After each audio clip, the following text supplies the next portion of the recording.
పేరిట మీ అందరికి కూడా వందనాలు తెలియజేస్తున్నాను. చిన్నపిల్లలు అనేటువంటి వారు ఎవరైనా చిన్నపిల్లలు ఉన్నట్లయితే దయచేసి సండే స్కూల్ పైన టీచర్స్ ఉన్నారు, మీ బిడ్డలను చూడడానికి అవకాశం ఉంది. దయచేసి మీరందరూ కూడా చిన్నపిల్లలు అయినటువంటి వారు ఎవరైతే ఉన్నారో వారందరూ కూడా మీరు పైకి సండే స్కూల్ జరుగుతూ ఉంది, దయచేసి చిన్న బిడ్డలను అక్కడికి మీరు పంపించండి. దేవుని యొక్క వాక్యం కొద్ది నిమిషాలు మనం చూసుకుందాం.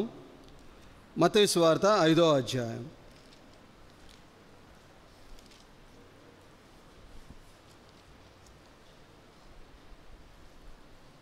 మత్తయి సువార్త 5వ అధ్యాయం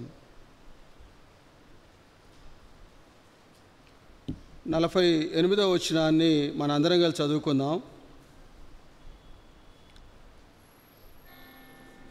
మత్తయి సువార్త 5వ అధ్యాయం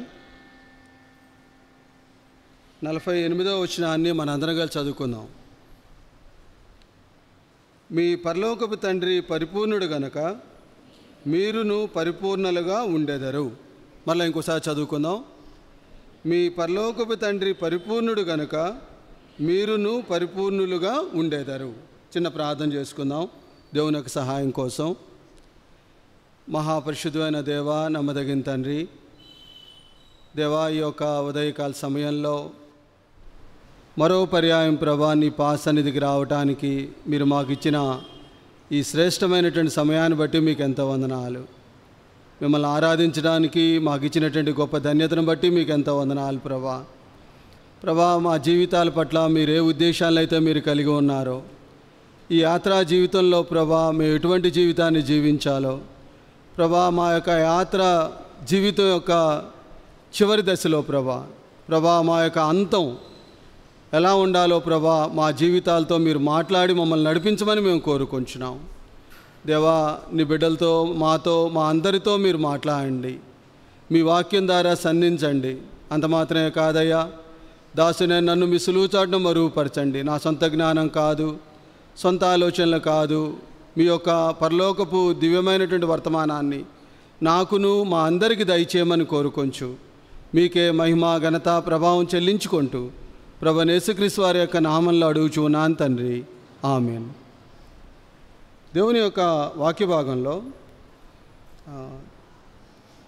దేవుడు మన యొక్క జీవితాల పట్ల ఒక ఉద్దేశాన్ని ఆయన కలిగి ఉన్నారని చెప్పేసి మనం ఈ యొక్క వాక్య భాగంలో మనం నేర్చుకున్నాం. మత్తయి సువార్త 5వ అధ్యాయం 48వ వచనాన్ని మనం కనుక చూసినట్లయితే, మీ పరలోకపు తండ్రి పరిపూర్ణుడు గనుక, పరిపూర్ణత, సంపూర్ణత, మనం కూడా మన యొక్క జీవితం యొక్క అంతం, మన యొక్క యాత్రా జీవితంలో ఎలా జీవించాలని దేవుడు కోరుకుంటున్నాడంటే, సంపూర్ణమైనటువంటి వ్యక్తిగా, పరిపూర్ణమైనటువంటి వ్యక్తిగా ఉండాలని దేవుడు నీతో నాతో మాట్లాడుతూ ఉన్నాడు. అదేవిధంగా కొరింథీయులకు రాసిన 2వ పత్రిక అపోస్తలుడైన పౌలు కూడా కొరింథీ సంఘానికి హెచ్చరిస్తూ 13వ అధ్యాయంలో 9వ వచనాన్ని ఒకసారి మనం గమనిద్దాం. చూడండి. మేము బలహీనులమై ఉన్నను మీరు బలవంతులై ఉండిన యెడల సంతోషించెదము. దీని నిమిత్తమే అనగా మీరు సంపూర్ణులు కావాలననియే ప్రార్థించుచున్నాను. మన యొక్క ప్రార్థనా జీవితం, మన యొక్క జీవితం ఎలా ఉండాలంటే దినదినం కూడా ఆయన యొక్క స్వారూప్యతలోకి, ఆయన వలె రూపాంతరం చెందగలిగేటువంటి ఆ గొప్ప ధన్యతలోకి మనం ప్రతి సంవత్సరం కూడా ఎదుగుతూ ఉండాలని దేవుడు మనల్ని జ్ఞాపకం చేస్తూ ఉన్నాడు. ఈ పరిపూర్ణత, ఈ సంపూర్ణత అనేటువంటిది ఎలా వచ్చింది, ఈ పరిపూర్ణతలోకి మనం ఎలా రాగలుగుతామనంటే, మనం ఎప్పుడైతే మన జీవితాల్లో తగ్గింపు జీవితం తగ్గించుకొని మనం ఎప్పుడైతే దేవుని గురించి ఆలోచిస్తామో, ఆ సంపూర్ణతలోకి, ఆ పరిపక్వతలోకి మనం ఎదగటానికి దోహదం చేస్తుంది. తగ్గింపు జీవితం లేకోకోకుండా ఆ సంపూర్ణతలోకి, ఆ పరిపూర్ణతలోకి ఎదగాలనటం అనేది అబద్ధం. అది ఏ వ్యక్తి అయితే, ఏ విశ్వాస అయితే ఆ యొక్క తగ్గింపు జీవితంతో దేవుని సన్నిధిలో లోబడి విధేయత కలిగి ఉంటాడో ఆ దేవుడు అతన్ని ఆ స్వారూప్యతలోకి మారుస్తూ ఉంటాడు. అందుకనే దేవుడు ఈ లోకంలో ఉన్నప్పుడు కూడా అన్ని విషయాల్లో, ప్రభువైన యేసుక్రీస్తు వారు ఈ లోకానికి వచ్చిన తర్వాత అన్ని విషయాల్లో ఆయన సంపూర్ణంగా దేవుడు ఏదైతే ఆయనకి ఆజ్ఞాపించినాడో అది ఫుల్ ఫ్లెడ్జ్డ్గా ఆయన అది చేసినాడు ఆ దేవుడు. అందుకనే దేవుడు అన్నాడు, మీరు కూడా, మనం కూడా, నేను కూడా ఆ సంపూర్ణతలోకి మారాలని దేవుడు నిన్ను నన్ను కోరుకుంటున్నాడు.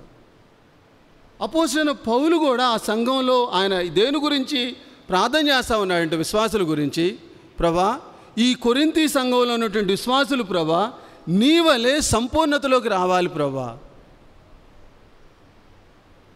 మన యొక్క వైఖరి, మన యొక్క జీవితం దేవుని యొక్క సంపూర్ణతలోకి వెళ్ళాలని దేవుడు మనల్ని కోరుకుంటున్నాడు. 4 ప్రాముఖ్యమైనటువంటి విషయాలు ఈరోజు మనం నేర్చుకుందాం. దేవుడు ఏ విషయాల్లో మనల్ని సంపూర్ణులుగా పరిపూర్ణత చెందాలి అని దేవుడు మనల్ని జ్ఞాపకం చేస్తూ ఉన్నాడు అనేటువంటి ఒక 4 విషయాలు మనం జ్ఞాపకం చేసుకుందాం. చూడండి, హెబ్రీయులకు రాసిన పత్రిక 10వ అధ్యాయం. మొట్టమొదటిసారిగా దేవుడు ఏ విషయంలో మనల్ని సంపూర్ణత, ఆ పరిపూర్ణతలోకి రావాలని చెప్పేసి దేవుడు మనల్ని కోరుకుంటున్నాడు. హెబ్రీయులకు రాసిన పత్రిక 10వ అధ్యాయం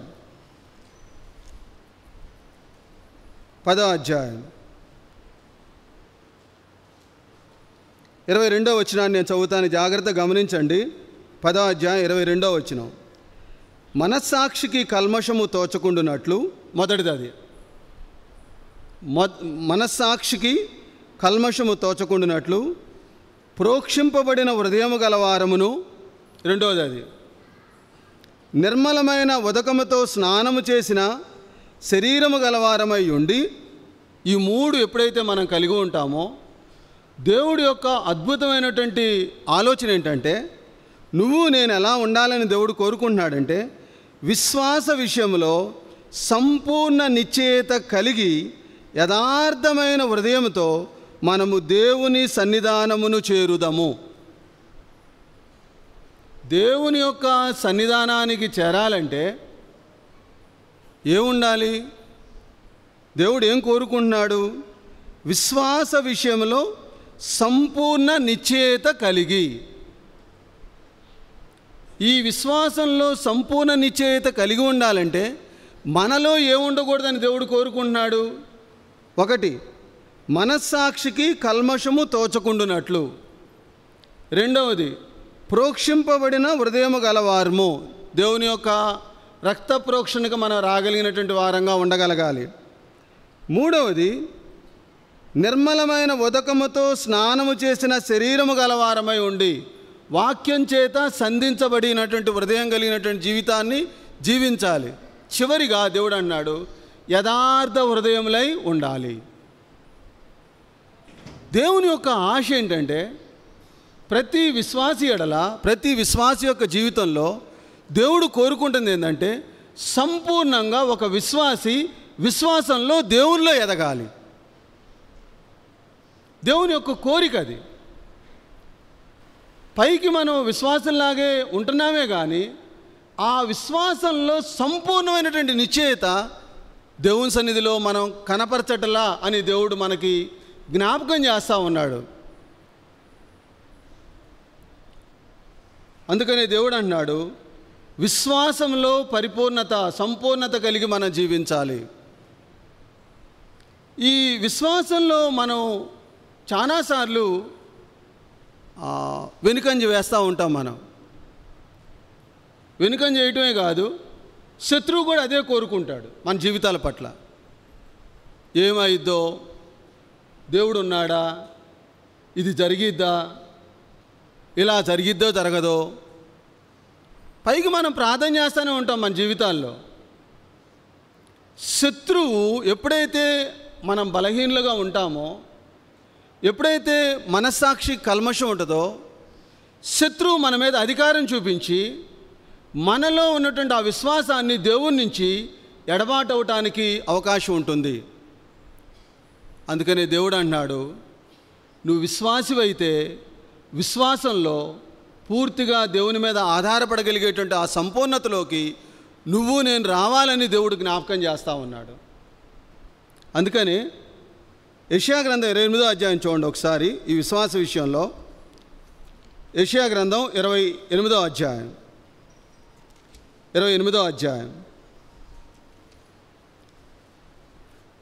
16వ వచనాన్ని మనం కనుక గమనించినట్లయితే 16వ వచనం చూడండి. ప్రభువు యెహోవా ఇలాగ సెలవిచ్చున్నాడు, సియోనులో పునాదిగా రాతిని వేసిన వాడని నేనే, అది పరిశోధించబడిన రాయి, అమూల్యమైన తలరాయి, బహు స్థిరమైన పునాది అయిన మూలరాయి అయి ఉన్నది. దేవుడు ఆ విధంగా మనల్ని ఏర్పాటు చేసుకున్నాడు. అయితే మన విశ్వాస జీవితం ఎలా ఉందంటే అక్కడ రాయబడి ఉంచండి, విశ్వసించువాడు ఏమవుడంట, కలవరపడడు. ఆ స్వారూప్యతలో మనం ఉన్నామా? పూర్తిగా దేవుని మీద మనం ఆధారపడుతున్నామా? ఈ కలవరపాటు ఎందుకు వస్తుందంటే, మనలో ఎప్పుడైతే దేవుని యొక్క కార్యాలు జరుగుతాయో జరగవో అనేటువంటి ఒక రకమైనటువంటి ఆలోచన అది ఎక్కడికి నడిపించిద్దంటే చింతలోకి నడిపించిద్ది. ఎప్పుడైతే ఆ చింతలోకి వెళ్ళిపోతావో నీ జీవితంలోకి ఆ కలవరపాటు అనేటువంటిది వస్తుంది. కలవరపాటు వచ్చిన తర్వాత ఆ విశ్వాసం నుంచే మనం తొలగిపోయేటువంటి పరిస్థితి మన జీవితంలోకి ప్రవేశించింది. కానీ ఒక విశ్వాసి విశ్వాస జీవితంలో ఎలా ఉండాలని దేవుడు కోరుకున్నాడంటే చూడండి, దేవుని యొక్క వాక్య భాగంలో హెబ్రీయులకు రాసిన పత్రిక 6వ అధ్యాయం ఒకసారి చూడండి. హెబ్రీయులకు రాసిన పత్రిక 6వ అధ్యాయం 6వ అధ్యాయం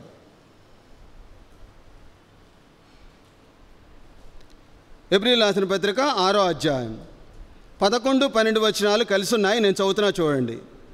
మీరు మందులుగాక విశ్వాసము చేతను ఓర్పు చేతను వాగ్దానములను స్వతంత్రించుకొని వారిని పోలి నడుచుకున్నట్లుగా మీలో ప్రతి వాడును మీ నిరీక్షణ పరిపూర్ణమగు నిమిత్తము మీరిది వరకు కనపరిచిన ఆసక్తిని తుదమటుకు కనపరచవలనని అపేక్షించుచున్నాను.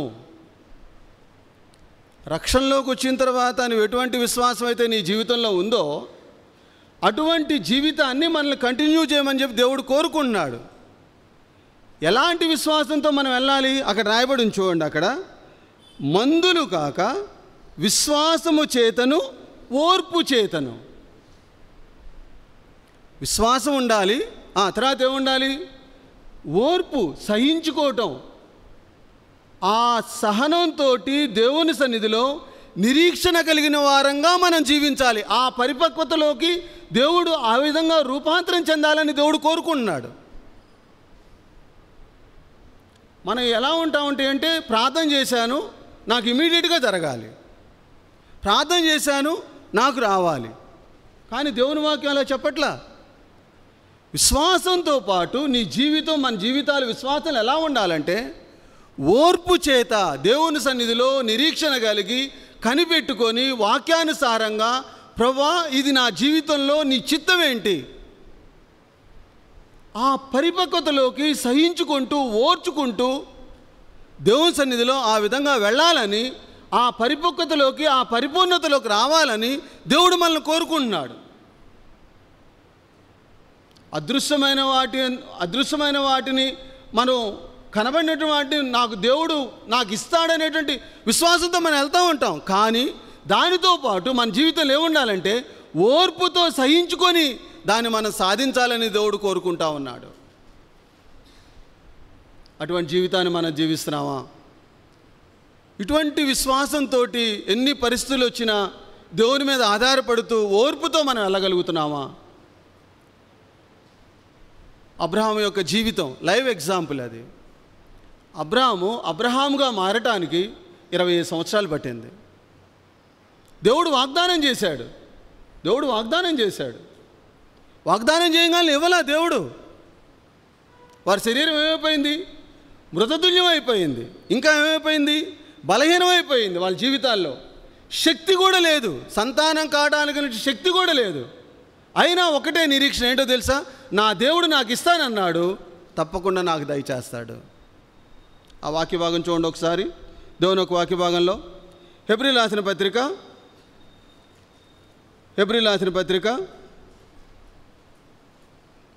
6వ అధ్యాయం,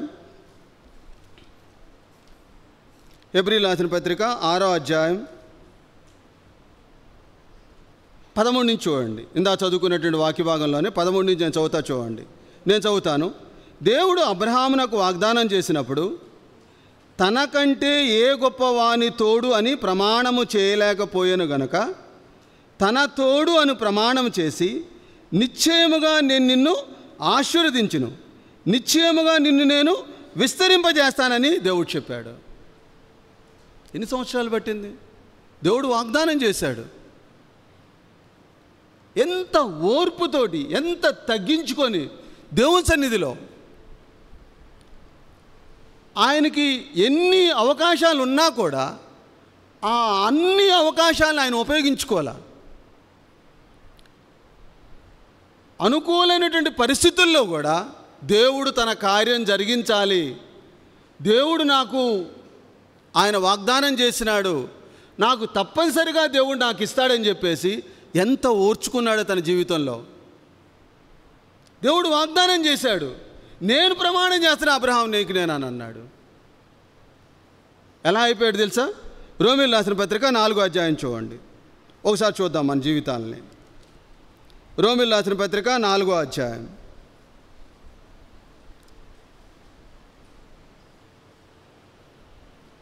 4వ అధ్యాయం నేను చదువుతా చూడండి. 18వ వచనం దగ్గర నుంచి నేను చదువుతున్నాను. దాని పైనుంచి చదువుతున్నాను. నిన్ను అనేక జనములకు తండ్రిగా నియమించిదినని వ్రాయబడి ఉన్నది. నీ సంతానము ఇలాగుండునని చెప్పిన దాన్ని బట్టి తాను అనేక జనములకు తండ్రి అగునట్లు నిరీక్షణకు ఆధారము లేనప్పుడు అతడు నిరీక్షణ కలిగి నమ్మెను. అంత మాత్రమే కాదు, 19వ వచనానికి రండి. మరియు అతడు విశ్వాసమునందు బలహీనుడుగాక రమారమి 100 ఏండ్ల వయస్సు గలవాడై ఉండి అప్పటికీ తన శరీరము మృతతుల్యమైనట్టును శారా గర్భము మృతతుల్యమైనట్టును ఆలోచించను కానీ అవిశ్వాసం వల్ల దేవుని వాగ్దానము గురించి సందేహింపక ఏమైపోయింది? తన శరీరం చూడండి, మృతతుల్యమైనను శారా గర్భము మృతతుల్యమైనట్టును ఆలోచించను కానీ. ఎంత బలహీనుడైపోయాడు తన జీవితంలో. అయినా దేవుని వైపు తన జీవితాన్ని దేవుని వైపు చూచాడు. ఆకాశ నక్షత్రాల లాంటి గొప్ప జనాంగాన్ని దేవుడు ఆ బిడ్డకి, అబ్రహాంకి దేవుడు దయచేశాడు. దేవుడు ఏం కోరుకున్నాడంటే విశ్వాస జీవితంలో, విశ్వాసంలో ఉన్నప్పుడు దేవుడు ఏదైతే మనల్ని రక్షించబడినప్పుడు ఎటువంటి విశ్వాసంతో నువ్వు ఉన్నావో తుదమటుకు కూడా ఆ ఓర్పుతోటి, ఆ సహనంతో దేవుడు నా కుటుంబం పట్ల, నా బిడ్డల పట్ల, నా సంఘం పట్ల ఇటువంటి అద్భుత కార్యాలు చేయబోతున్నాడు. పరిస్థితులు అననుకూలంగా ఉన్నా కూడా, బలహీనం అయిపోయినా కూడా దేవుని మీద ఆధారపడి ఆయన వైపు నిరీక్షణ కలిగి మన జీవితాలు ఆ విధంగా కొనసాగుతున్నాయా అని దేవుడు మనకు జ్ఞాపకం చేస్తూ ఉన్నాడు. అటువంటి పరిపూర్ణతలోకి రావాలని దేవుడు నీతో నాతో మాట్లాడుతూ ఉన్నాడు. దేవుడు మనల్ని ఏం కోరుకున్నాడంటే విశ్వాసంలో బలహీనం కాక దేవుని వైపు చూస్తూ, దేవుని యొక్క వాక్యాన్ని ధ్యానం చేస్తూ ఆయనలో ఉన్నటువంటి గొప్ప కార్యాలను మనం చూడాలని దేవుడు మనల్ని కోరుకుంటా ఉన్నాడు. అటువంటి పరిపూర్ణతలోకి రావాలని దేవుడు నిన్ను నన్ను కోరుకుంటున్నాడు. ఆ దేవుడు విశ్వాసంలో ఇటువంటి ఓర్పుతోటి, ఇటువంటి సహించుకుంటూ, తగ్గించుకుంటూ దేవుడు నన్ను ఎందుకు ఏర్పాటు చేసుకున్నాడు, దేవుడు నన్ను సంఘంలో ఎందుకు ఒక అంగంగా చేసుకున్నాడు, కుటుంబంలో నన్ను ఒక విశ్వాసిగా దేవుడు ఎందుకు చేసుకున్నాడు, నా యొక్క ఉద్యోగ బాధ్యతల్లో నేను ఎలా ఉన్నా, నేను అటువంటి విశ్వాసంతో ఆ విశ్వాసంలో పరిపూర్ణత చెందాలనే దేవుడు నీతో నాతో మాట్లాడుతూ ఉన్నాడు. ఒకటి, దేవుడు మనల్ని కోరుకుంటుంది ఏంటంటే విశ్వాసంలో పరిపూర్ణత కలిగి ఉండు. కంప్లీట్గా దేవుని మీద ఆధారపడగలిగి దేవుని యొక్క వాక్యానుసారంగా మనం జీవించగలిగేటువంటి ఆ గొప్ప భాగ్యాన్ని మనం పొందాలని దేవుడు నీతో నాతో మాట్లాడుతూ ఉన్నాడు. రెండో భాగంలోకి వెళ్దాం. ఒకటి, దేవుడు ఏం కోరుకుంటున్నాడంటే విశ్వాసంలో పరిపూర్ణత కలిగి ఉండాలని దేవుడు కోరుకుంటున్నాడు. రెండవది, తీతుకు రాసిన పత్రిక 2వ అధ్యాయం. తీతుకు రాసిన పత్రిక 2వ అధ్యాయం.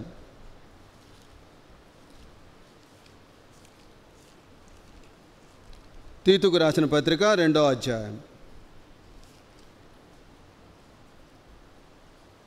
10వ వచనాన్ని ఒకసారి మనం గమనిద్దాం. 10వ వచనం, ఈ విషయంలో దేవుడు, రెండవది, ఏ విషయంలో దేవుడు మనల్ని పరిపూర్ణత సంపూర్ణులం కావాలని దేవుడు కోరుకుంటున్నాడు. 2వ అధ్యాయం 9-10 వచనాలు కలిసి ఉన్నాయి, నేను చదువుతున్నా చూడండి. దాసులైన వారు అన్ని విషయములందు మన రక్షకుడకు దేవుని ఉపదేశమును అలంకరించినట్లు తమ యజమానులకు ఎదురుమాట చెప్పక, ఏమీ అపహరింపక, సంపూర్ణమైన మంచి నమ్మకమును కనపరుచుచు, అన్ని కార్యముల యందు వారిని సంతోషపెట్టుచు, వారికి లోబడి ఉండవలనని వారికి హెచ్చరించుము. దేవుడు ఈ వాక్యం ద్వారా నీతో నాతో ఏం మాట్లాడుతున్నాడంటే, సంపూర్ణమైన నమ్మకత్వము కలిగి ఉండాలి. నమ్మకంలో సంపూర్ణత, నమ్మకత్వం కలిగి దేవుడు మనల్ని కోరుకుంటా ఉన్నాడు. దేవుడు మనకి అప్పచెప్పినటువంటి బాధ్యత, కుటుంబ బాధ్యతలో కానీ, సంఘ బాధ్యతలో కానీ, వ్యక్తిగతంగా కానీ, నీ ఉద్యోగ బాధ్యతల్లో కానీ దేవుడు ఏం కోరుకున్నాడంటే నమ్మకత్వంలో నువ్వు పరిపూర్ణత కలిగి ఉండాలి. ప్రతి వాడు కూడా, దేవుని మందిరానికి వచ్చేటువంటి ప్రతి వ్యక్తి కూడా మనం నమ్మకాన్ని కలిగి ఉండాలని దేవుడు కోరుకుంటున్నాడు. ఎందుకని ఆ నమ్మకాన్ని కలిగి ఉండాలని దేవుడు కోరుకుంటున్నాడంటే, ఈ లోకంలో వక్ర జనం మధ్య మనం ఉన్నాం. అన్యాయం జరుగుతుంది, కళ్ళారా చూస్తూ ఉన్నాం. ఎంతో భయంకరమైనటువంటి లోపాలు ఉన్నాయి, నువ్వు చూస్తూనే ఉన్నావు. దేవుడు నిన్ను కోరుకునేది ఏంటంటే, నువ్వు నిలబడాలి, నాకు నమ్మకమైనటువంటి బిడ్డగా నువ్వు ఉండాలి. ఆ నమ్మకత్వంలో ఆ సంపూర్ణత కలిగిన, ఎంత కఠినమైనా సరే దేవుని కోసం నమ్మకత్వంతో నువ్వు జీవించాలనే దేవుడు మందిరంలో నన్ను కూర్చోబెట్టాడు. ఎందుకనంటే ఈ లోకంలో మనం ఆ నమ్మకత్వాన్ని దేవుని కోసం వెలుగులాగా ప్రకాశించాలనే దేవుడు నన్ను ఆయన ఏర్పాటు చేసుకున్నాడు. నమ్మకత్వంలో ఆ సంపూర్ణత కలిగి మనం జీవిస్తున్నామా? దేవుని కోరిక ఏంటంటే, చూడండి, కొరింథీయులకు రాసిన పత్రిక 1వ అధ్యాయం. నీ జీవితం పట్ల, నా జీవితం పట్ల దేవుడు ఏం కోరుకున్నాడంటే, ఒక విశ్వాసిగా సంఘానికి వస్తూ ఉన్నటువంటి నువ్వు నేను, ఈ లోకంలో దేవుని చేత రక్షింపబడినటువంటి నువ్వు నేను ఎలా ఉండాలని దేవుడు కోరుకున్నాడంటే, చూడండి 4వ అధ్యాయం 2వ వచనంలో, మరియు గృహ నిర్వాహకులలో ప్రతి వాడును నమ్మకమైన వాడై ఉండుట అవశ్యము. దేవుడు తన ప్రాణాన్ని పెట్టి, విలువ పెట్టి మనల్ని ఎందుకు కొనుక్కున్నాడంటే, ఈ లోకంలో కుటుంబంలో కానీ, సంఘంలో కానీ, లోకంలో కానీ నమ్మకంగా మనం జీవించాలని. దేవుని యొక్క నమ్మకత్వం నీ ద్వారా ఇతరులకి తెలియపరచాలి. అందుకనే దేవుడు నన్ను అనాయింట్ చేశాడు. దేవుడు అది మర్చిపోయి వాళ్ళతో పాటు కలిసిపోయి కొన్ని పరిస్థితుల్లో దేవుని నామానికే మనం అవమానం తీసుకొచ్చే విధంగా మన జీవితాలు కొనసాగుతూ ఉన్నాయి. ఎందుకో తెలుసా ఆ విధంగా? చూడండి, దేవుని ఒక వాక్య భాగంలో రాయబడింది, సామెతల గ్రంథం 3వ అధ్యాయం. చూడండి ఒకసారి, ఎందుకు వస్తుంది ఆ మనసు అంటే, చూడండి, దేవుని యొక్క వాక్యం చాలా స్పష్టంగా ఆ నమ్మకత్వాన్ని ఎప్పుడు మనం కోల్పోతామంటే, సామెతల గ్రంథం 3వ అధ్యాయం 5వ వచనం. దేన్ని మనం ఆధారం చేసుకుంటామంటే, ఎందుకని మన నమ్మకత్వాన్ని మనం కోల్పోతామంటే, 3వ అధ్యాయం 5వ వచనంలో రాయబడింది, నీ స్వబుద్ధిని ఆధారము చేసుకొనక. మనలో ఉన్నటువంటి ఆ స్వబుద్ధిని ఆధారం చేసుకొని దేవుని నుంచి ఏం చేస్తున్నాం? మనం దూరం అయిపోతున్నాం. తద్వారా ఏమైపోతుంది? మనలో ఆ నమ్మకత్వం పోతుంది. సొంత నిర్ణయాలు, సొంతగా ఆలోచించడం, సొంతగా ఆశించటం, దేవుణ్ణి పక్కన పెట్టేసేసేసి స్వబుద్ధిని ఆధారం చేసుకొని దేవుడిచ్చేటువంటి ఆ గొప్ప అవకాశాన్ని ఎన్నిసార్లు పోగొట్టుకున్నాం మన జీవితాల్లో. నమ్మకత్వం పోవడానికి గల కారణం ఏంటంటే సెల్ఫిష్, స్వబుద్ధి. ఉన్నదానికన్నా ఎక్కువగా ఆశించి నమ్మకత్వాన్ని పోగొట్టుకుంటా ఉన్నాం మన దేవుని సన్నిధిలో. దేవుణ్ణి ఇచ్చేటువంటి ఆ గొప్ప ఆశీర్వాదాన్ని మనం మర్చిపోయి ఈ లోకంలో ఉన్న ఆశీర్వాదం కోసం మన స్వబుద్ధిని పోగొట్టుకొని దేవుని నుంచి మనం దూరం అయిపోతున్నాం. ఈ విషయంలో నువ్వు నేను సంపూర్ణత కలిగి ఉండాలని దేవుడు నిన్ను నన్ను కోరుకుంటున్నాడు. దావీదు యొక్క జీవితంలో దేవుడు సౌల్ని ఆశీర్వదించాడు, దావీదును దేవుడు ఆశీర్వదించాడు. సౌలు దేవుని యొక్క ఆత్మను పోగొట్టుకొని దురాత్మ తనలో ప్రవేశించినప్పటికీ కూడా దావీదు ఎన్నడూ కూడా సౌలు మీద అధికారం చేయలే. దేవుని కోసం వెయిట్ చేశాడు, దేవునిలో నిర్దోషిగా బ్రతికాడు. ఏం చేశాడు దేవుడు? ఒక అద్భుతమైనటువంటి స్థానంలో కూర్చోబెట్టాడు దేవుడు. చూడండి, దావీదు యొక్క జీవితంలో తను ఇచ్చేటువంటి గొప్ప సాక్ష్యం చూడండి. కీర్తనల గ్రంథం 18వ అధ్యాయం. నమ్మకత్వం విషయంలో దావీదు ఎలాంటి అద్భుతమైనటువంటి మాట మాట్లాడుతూ ఉన్నాడు చూడండి. 18వ అధ్యాయం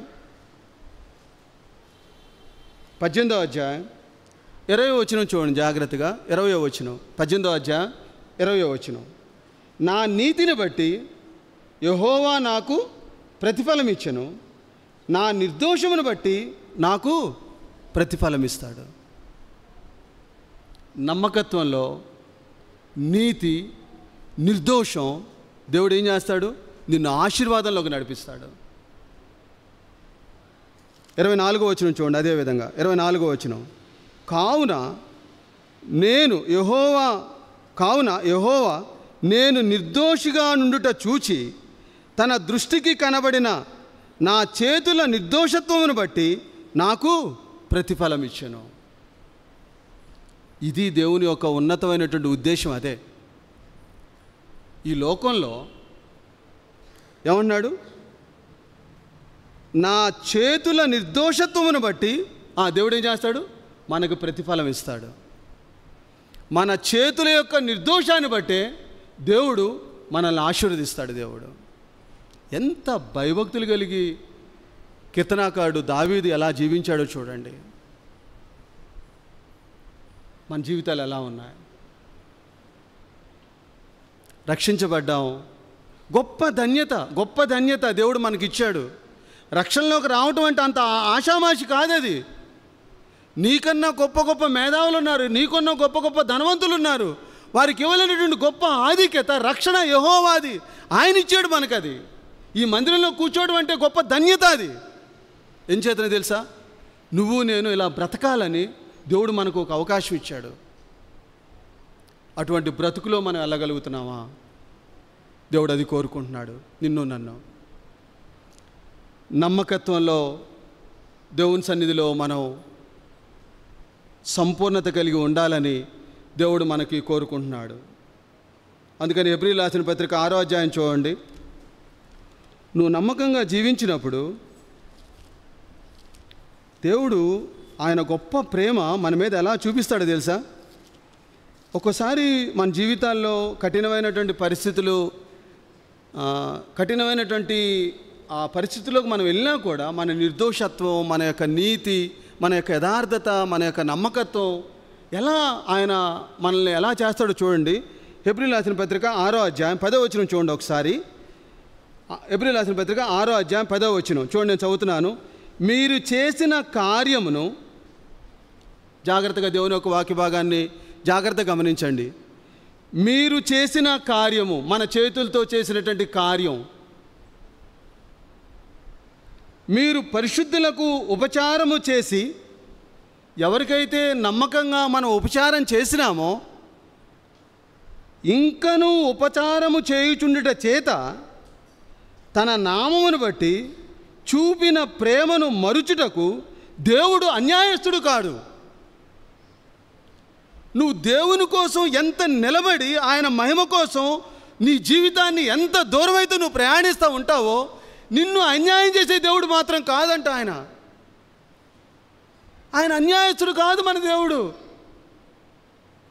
ఆయన మనకి ఆ ప్రతిఫలం ఇవ్వకోకుండా ఉండే దేవుడు కాదు. ఆ దేవుడు నేను అన్యాయస్తు దేవుడు కాదు. నేను నీ ప్రేమని నేను అర్థం చేసుకున్నా.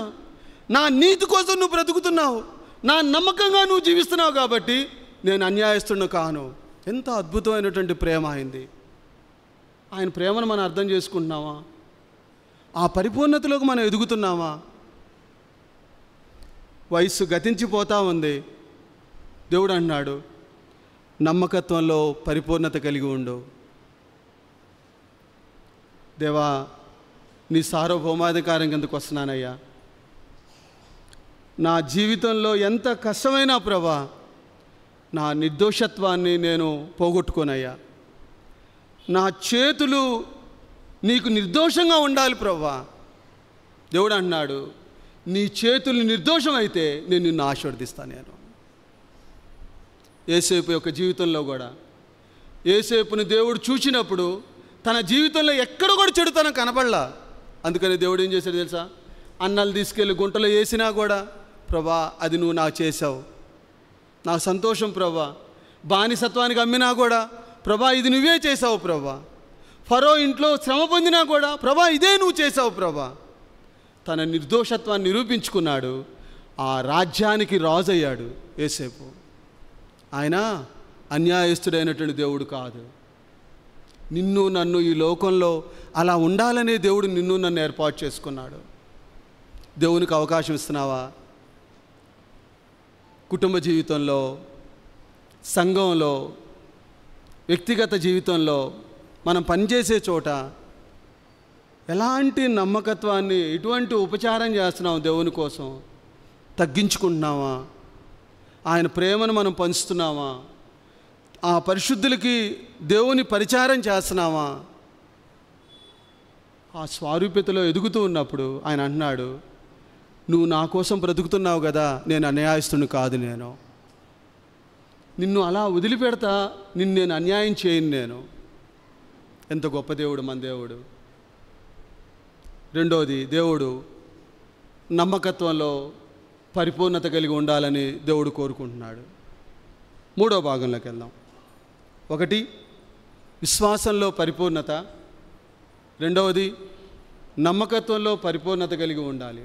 మూడో చూడండి, తీతుకు రాసిన పత్రిక 3వ అధ్యాయం.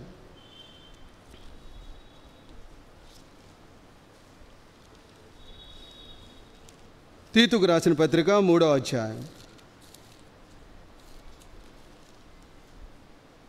3వ అధ్యాయం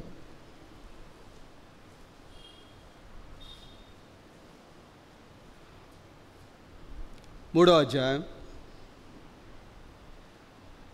2వ వచనాన్ని నేను చదువుతున్నా, జాగ్రత్తగా గమనించండి. తీతుకు రాసిన పత్రిక 3వ అధ్యాయం 2వ వచనం.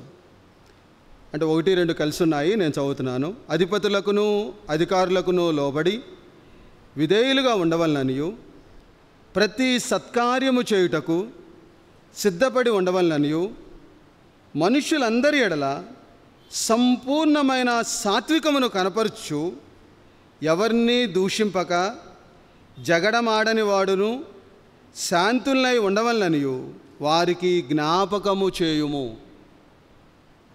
దేవుడు మూడో విషయంలో మనతో ఏం మాట్లాడుతున్నాడంటే, సంపూర్ణమైన సాత్వికమును కనపరచుచు. సాత్వికత్వంలో సంపూర్ణత, తగ్గించుకునే విషయంలో సంపూర్ణత, వినయం విషయంలో సంపూర్ణత. ఎంత మనం తగ్గించుకొని మన జీవితాన్ని కొనసాగిస్తున్నాం. విశ్వాసంలో, నమ్మకత్వంలో ఆ పరిపూర్ణతలోకి ఎదిగేటప్పుడు మూడోది ఆటోమేటిక్గా మన జీవితంలో ప్రవేశించేది ఏంటో తెలుసా? తగ్గింపు జీవితమే. సాత్వికత్వంలోకి వెళ్ళిపోతాం మనం. ఏం జరిగిద్ది? అలాంటి జీవితాన్ని జరిగినప్పుడు ఏమైద్ది? ఎవరిని దూషింపక, మన నోటంపటి ఏం రాదు? దూషణ రాదు. జగడమాడక, సాత్వికత్వం, ఆ తగ్గింపు జీవితం, విశ్వాసం, నమ్మకత్వం ఎప్పుడైతే మన జీవితంలో ఉంటుందో మన నోటంపటి ప్రతి మాట చాలా జాగ్రత్తగా మనం మాట్లాడతాం. ప్రతి మాట. శాంతులనై ఉండవలనని దేవుడు జ్ఞాపకం చేస్తున్నాడు. దేవునికి అప్పచెప్పాలి మనం, అంతే మన జీవితాలని. సాత్వికత్వంలో సంపూర్ణత, దీని విషయంలో ఎక్సర్సైజ్ చేయాలి మన జీవితంలో. ఎందుకనంటే చూడండి, దేవుని ఒక వాక్య భాగంలో యాకోబు రాసిన పత్రిక దేవుడు ఎంత స్పష్టంగా మాట్లాడుతూ ఉన్నాడు చూడండి ఈ విషయంలో. యాకోబు రాసిన పత్రిక 1వ అధ్యాయం. దేవుడు మనతో మాట్లాడుతుంది ఏంటంటే 1వ అధ్యాయం 22వ వచనం చూడండి. 21వ వచనం నేను చదువుతున్నాను, జాగ్రత్తగా గమనించండి. 1వ అధ్యాయం 21వ వచనం. 20 నుంచి, ఎందుకనగా నరుని కోపము దేవుని నీతిని నెరవేర్చదు. నరుని కోపము దేవుని నీతిని నెరవేర్చదు. అందుచేత సమస్త కల్మషమును, విర్రవీగుచున్న దుష్టత్వమును మాని లోపల నాటబడి మీ ఆత్మలను రక్షించుటకు శక్తిగల వాక్యమును సాత్వికముతో అంగీకరించుడి. వాక్యం చదువుతానే ఉంటాం, వాక్యాన్ని వింటానే ఉంటాం. ఏమున్నాయంట మన జీవితంలో? సమస్త కల్మషము, కోపము, విర్రవీగుచున్న దుష్టత్వము, చెడుతనము, ఇవన్నీ ఉంటూ దేవుని వాక్యం ఎంత వెళ్ళినా కూడా అది పనిచేయట్లా. ఏం చేసిద్ది?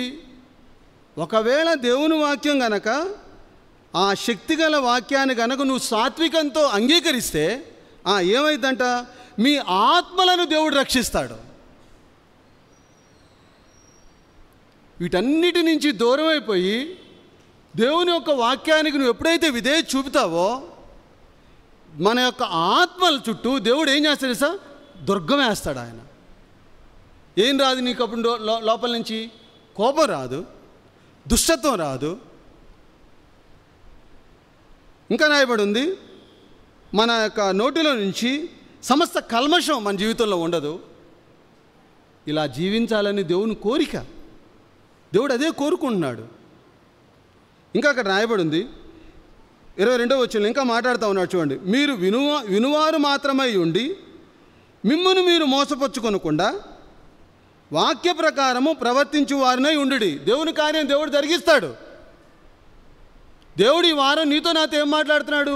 మనం ఇలా ఉండొద్దని దేవుడు జ్ఞాపకం చేస్తూ ఉన్నాడు. మనం ఏం చేస్తున్నాం? వినువారమై ఉండి మనం ఏం చేస్తున్నాం?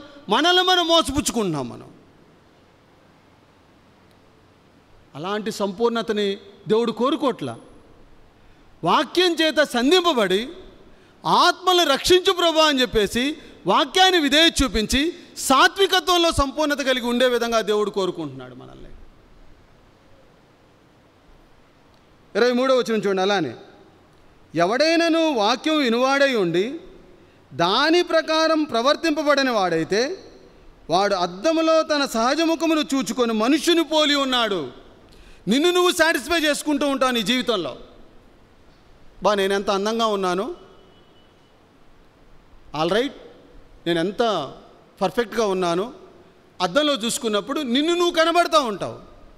ఎప్పుడైతే శక్తిగల వాక్యం కిందకి వెళతావో దేవుని యొక్క ఆత్మ నిన్ను ప్రోక్షింపజేసి నీ తప్పుని నా తప్పుని ఆయన తెలియపరిచి ఆ బల్ల కిందకి ఆయన సార్వభౌమాధికారం కిందకి తీసుకెళ్ళేసి వినయము గల మనస్సు, జాలి గల మనస్సు, ఆ విధేయత, ఆ కనికరం కలిగిన మనస్సు మన జీవితాల్లోకి ప్రవేశించింది.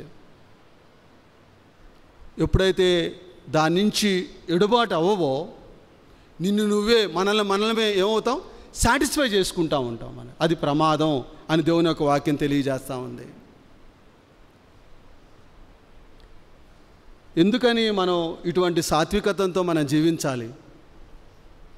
అసలు మనం ఎందుకు జీవించాలి అని అంటే దేవుని యొక్క వాక్యం తెలియజేస్తామని చూడండి. ఈ లోకంలో ఎందుకని మనం అంత సాత్వికతతో మనం జీవించాలంటే తిమోతి రాసిన 2వ పత్రిక ఒకసారి చూడండి, 2వ అధ్యాయం.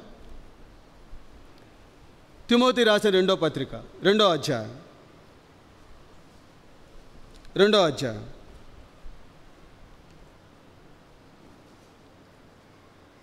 దేవుడు ఎందుకని మనకి దాని నుంచి దూరం అయిపోమంటున్నాడంటే 2వ అధ్యాయం 26వ వచనం చూడండి. 26వ వచనం నేను చదువుతాను, జాగ్రత్తగా వినండి. సత్య విషయమైన అనుభవ జ్ఞానము వారికి కలుగుటకై దేవుడు ఒకవేళ ఎదురాడు వారికి మారు మనసు దయచేయను. అందువలన సాతాను తన ఇష్టము చొప్పున చెరపట్టిన వీరు వాని యురిలో నుండి తప్పించుకొని మేల్కొనదరేమో అని. ఏం జరిగిద్ది? నువ్వు ఎప్పుడైతే తగ్గించుకుంటావో, నువ్వు ఎప్పుడైతే దేవుని యొక్క సాత్వికత్వాన్ని నువ్వు చూపుతూ ఉంటావో, నీ యొక్క జీవితం యొక్క ప్రభావం ఎవరి మీద చూపించింది? అన్యజనాంగమైనటువంటి వ్యక్తుల మీద చూపించినప్పుడు వాళ్ళేమవుతారు? దేవుణ్ణి మహింపరిచినప్పుడు దేవుని యొక్క మహిమ ద్వారా వాళ్ళ జీవితాల్లోకి ఏం ప్రవేశించింది? రక్షణ వస్తుంది. ఆ రక్షణ ద్వారా వాళ్ళు ఎక్కడికి వస్తారు? మందిరానికి వస్తారేమో అని చెప్పేసేసి, వాళ్ళు మేల్కొంటారని చెప్పేసేసి సాతానుడు మనల్ని ఏం చేస్తుంది తెలుసా?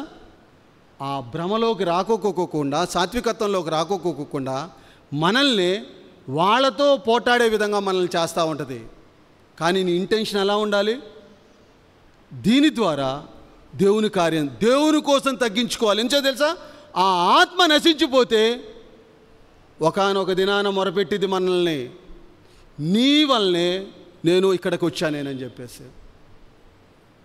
అంత జాగ్రత్తగా బ్రతకాలని దేవుడు మనకు జ్ఞాపకం చేస్తున్నాడు. సాతానుడు అంట మన జీవితాల ద్వారా వాళ్ళు మళ్ళా ఒకవేళ దేవుని మందిరానికి వస్తారేమోనని అది ఎంత జాగ్రత్త పడుతుందో చూడండి. నా జాగ్రత్త ఎలా ఉంది? అందుకోసమే దేవుడు అంటున్నాడు, సత్యవాక్య విషయంలో, సాత్వికత్వం విషయంలో నమ్మకంగా ఉండు అని చెప్పి దేవుడు కోరుకుంటున్నాడు. ఎవరి కోసం అంటే ఎన్నో ఆత్మలు సంఘంలోకి చేర్చబడాలి. నీ జీవితం ద్వారా, నా జీవితం ద్వారా ఒక తగ్గింపు, ఒక సాత్వికత్వంతో మనం జీవిస్తే ఎంతోమంది జీవితాల మీద అది ప్రభావితం చూపి ఎంతోమంది రక్షణలోకి వచ్చి దేవుని యొక్క కార్యం జరిగింది. అందుకనే దేవుడు నిన్ను ఈ లోకంలో ఏర్పాటు చేసుకున్నాడు. అటువంటి సాత్వికత్వంతో ఎదగాలని దేవుడు మనల్ని కోరుకుంటున్నాడు. చూడండి, పేతురు రాసిన మొదటి పత్రిక ఒకసారి చూడండి. మన జీవితాల పట్ల దేవుని యొక్క ఉద్దేశం చూడండి. పేతురు రాసిన మొదటి పత్రిక 3వ అధ్యాయం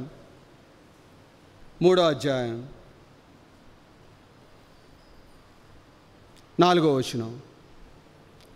వచనం. సాధువైనట్టు మృదువైనట్టునైన గుణమును అక్షయాలంకారము గల మీ హృదయపు అంతరంగ స్వభావమును మీకు అలంకారముగా ఉండవలను. అది దేవుని దృష్టికి మిగుల విలువ కలిగినది. దేవుడు మన నుంచి ఏం ఎక్స్పెక్ట్ చేస్తున్నాడంటే, సాధువైనట్టు మృదువైనట్టునైన గుణమును అక్షయాలంకారము గల మీ హృదయపు అంతరంగ స్వభావమును మీరు అలంకారముగా ఉంచుకొనవలను. అది దేవుని దృష్టికి మిగుల విలువ కలిగింది. ఇటువంటి స్వారూప్యతలోకి, ఇటువంటి సంపూర్ణతలోకి మనం ఎదగాలని దేవుడు మనల్ని కోరుకుంటున్నాడు. 3 విషయాలు నేర్చుకున్నాం. 1, విశ్వాసంలో పరిపూర్ణత. 2వది నమ్మకత్వంలో పరిపూర్ణత. 3వది సాత్వికత్వంలో పరిపూర్ణత. ఎందుకు ఉండాలంటే మత్తయి సువార్త 5వ అధ్యాయం. మత్తయి సువార్త 5వ అధ్యాయం.